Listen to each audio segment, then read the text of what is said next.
Hi friends, welcome to our channel. స్త్రీలలో కామ కోరికలు పెరగడానికి మగాడి ప్రయత్నాలు.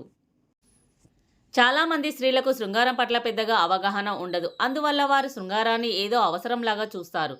శృంగారం చేస్తేనే పిల్లలు పుడతారు అని కేవలం పిల్లల కోసమే శృంగారాన్ని చేస్తారు. అంతేకాని శృంగారం ఇక మధురానుభూతి అని చాలామందికి తెలియదు. శృంగారంలో ఎంత సుఖం దొరుకుతుందో చాలా వరకు ఎవరికీ తెలియదు. దాన్ని మనస్ఫూర్తిగా అనుభవించిన వారికి తప్ప మిగతా వారికి దాని విలువ అర్థం కాదు.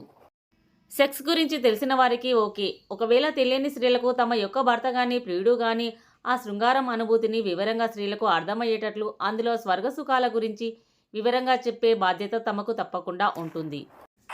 పల్లెటూరి స్త్రీలకు 99% అందరికీ శృంగారం గురించి బాగా అవగాహన ఉంటుంది. ఎందుకంటే పల్లెటూరి స్త్రీలు పొలం పనులకు వెళ్ళేటప్పుడు పక్కింటి వారి గురించి, ఎదురింటి వారి గురించి, వాళ్ళ పర్సనల్ విషయాలు మొత్తం మాట్లాడుకుంటూ వెళ్తారు.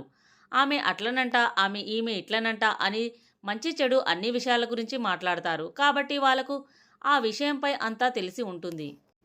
కానీ పట్నమోళ్లకు కొందరికి ఆ విషయాల పట్ల పూర్తి అవగాహన ఉంటుంది. కాబట్టి ఈ శృంగారం గురించి వారి భార్యలకు వివరంగా చెప్పే ప్రయత్నం చేయాలి.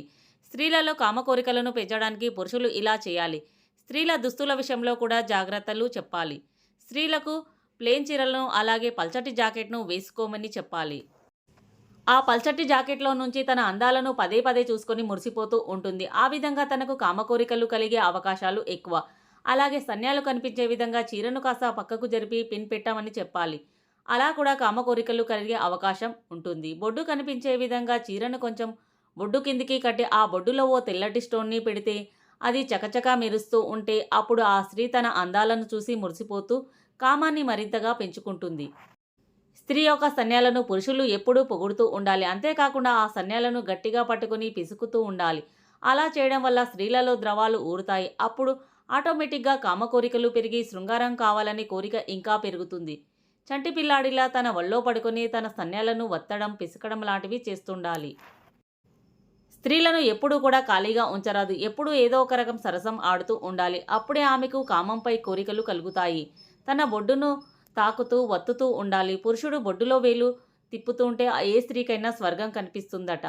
కొందరికైతే బొడ్డులోని శృంగారాన్ని చేసి తృప్తి చెందుతారట. స్త్రీ యొక్క సన్యాలు బొడ్డులో కామాన్ని రెచ్చగొట్టే నాడులు అనేక వేల సంఖ్యలో ఉంటాయని శృంగారపు నిపుణులు అంటుంటారు. ఆడవారి 2 సన్యాల మధ్యలో మగవాళ్ళు సెక్స్ చేసిన స్త్రీలకు రతి మీద కామం ఎక్కువవుతుందట. స్త్రీలు రతి బాగా చేయించుకోవాలంటే వారిని శృంగారం గురించి చెప్పి వారిని రెచ్చగొట్టాలి. అప్పుడే మీతో ఎక్కువ సమయం రతిలో పాల్గొనే అవకాశం ఉంటుంది. స్త్రీలను రోజుకో భంగిమలో శృంగారం చేసే రతిలో చాలా సుఖాన్ని చూస్తారట. రోజుకు ఒక వెరైటీ యాంగిల్లో సెక్స్ చేసి స్త్రీలను మెప్పిస్తే ఆ పురుషుని జీవితాంతం మర్చిపోరట. రాత్రి వేళల్లో రతి కార్యం బాగా జరగాలంటే ముందు స్త్రీలను మీ వశం చేసుకోండి. ఆ తర్వాతే రతి కార్యానికి సిద్ధపడండి. ముందు ఆమె బాహ్యంగా ఉన్న అందాలను బాగా నలిపిన తర్వాతే అంతరభాగాలను చవిచూడాలి. స్త్రీలకు ఇలా చేయకపోతే సెక్స్ను అంతగా ఎంజాయ్ చేయరట. కాబట్టి స్త్రీలలో కామాన్ని కలిగించే అందాలతో ముందుగా సెక్స్ చేయండి. అప్పుడు పూర్తిగా వారు మీ దాసోహం అయ్యి మీతో రతి క్రీడలో బాగా పాల్గొనే అవకాశం ఉంటుంది. ఫ్రెండ్స్, ఈ వీడియో కనుక మీకు నచ్చినట్లయితే ప్లీజ్ లైక్ చేసి మా ఛానల్ని సపోర్ట్ చేయండి. అలాగే ఇలాంటి మరెన్నో ఇంట్రెస్టింగ్ వీడియోల కోసం మా ఛానల్ని సబ్స్క్రైబ్ చేయండి. Thanks for watching.